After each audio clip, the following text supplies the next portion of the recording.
Welcome to Sewing by Steph. Today I'm going to show you how to use the Brother XR3240 model, and I'm going to show you how to do the upper threading and the lower threading of your machine, how to set it up. Okay, so first you have to put your thread on this rod here. Most of the threads will slide all the way into the back of the rod, but mine only slides part way in, and that's fine. Make sure that you're putting it this way with your thread kind of coming towards you. Okay, so go ahead and slip it onto the rod. Like I said, mine will go about that far. Take this little cap that comes with your machine and pop it on the end, just to keep your thread from sliding off. And then you're gonna go ahead and start setting it up. First, you're gonna go around this little metal hook right here, okay? So just right underneath it, it's not very complicated. Then you're gonna go under and around this, I'm gonna call it a pillar, just like that. Don't worry about this metal thing right here. This is only used for winding your bobbin when you're getting your thread onto this thing right here. That's what this metal thing is for, to get the thread on this. We've already done that, okay? So then, next thing you're going to do is you're going to follow the steps and come down according to the numbers. So there's number 2 there. You're gonna go down. There's number 3, which tells you to then go around. Number 4 is up here, and it tells you to go to the right, all the way back, and then left, so that it's hooking automatically onto that metal thing. And then all the way down, that's what the number 5 says down here. Okay, so when you bring it down, then you have to put the thread between these 2 metal pieces here. Okay, so just right in between those 2 metal pieces. And I'm going to show you how to use the this tool here, which helps you get your thread in the eye of your needle, but you don't have to use this tool. You can do it by hand if you want. Okay, so you lower it about halfway down, and then you put your thread underneath this metal hook, and then you continue to lower it so that it turns and faces the needle.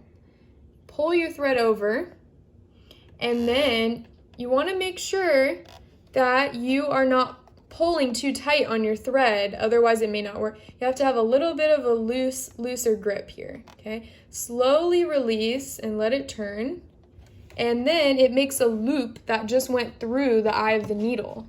You may want to use tweezers to pull it through, but you can also just use your fingernails to get that loop out.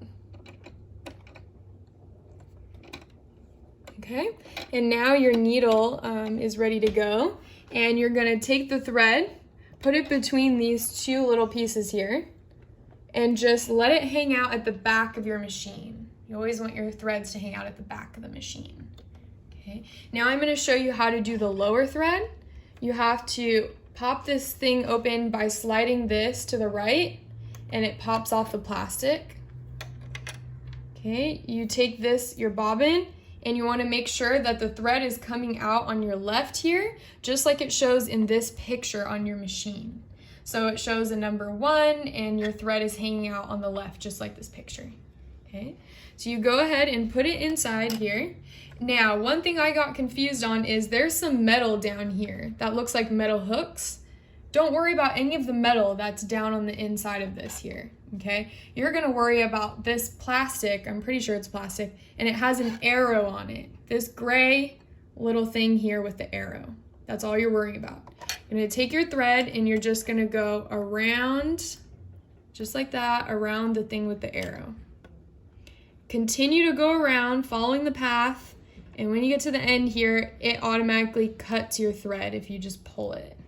That's it for the bottom, and you don't have to do anything else, because when you start sewing, the machine will automatically pick up your bottom thread.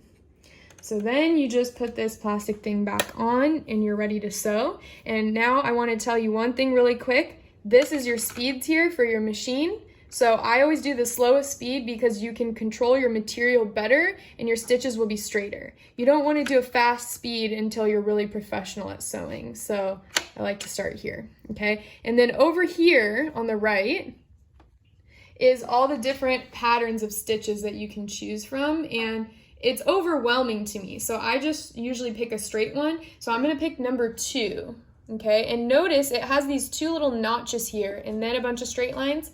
these two little notches indicate that it allows for reverse stitching, for you to back stitch, and that's what we want. We want to be able to back stitch. If it has just a dot, that means that you cannot back stitch. You can't reverse sew. So we're gonna pick number 2 and you just adjust it here, okay? These over here, you can just leave them, but basically this is the position of your needle, if it's to the right, to the left, or center, and then this is like length and width of your stitch, I think, okay? And then I'll just show you really quick, I'll practice a couple of stitches here. Okay, when you're starting, I like to use all the automatic buttons here. This lowers your needle, so you can go ahead and lower your needle. Don't forget to then lower your presser foot, and that just drops this little foot down, okay? And then you don't even need the pedal. You can sew with your hands by pressing this button here, okay? And you always want to do 1, 2, 3, and then back 1, 2, 3 before you continue sewing whatever you need to sew. You have to do your back stitches. So you go 1, 2, 3, and then you need to go backwards to reinforce it. 1, 2, 3. Now you're set to continue to sew forward as far as you want to go. And then at the end, don't forget that you need to do 3 more back stitches. 1, 2, 3. We're done now, and then raise your needle up again. Lift the presser foot. You can go ahead and pull the material away, and then it has a cutter over here. You can just pull the threads up, and then it just cuts it. Just like that. Thank you.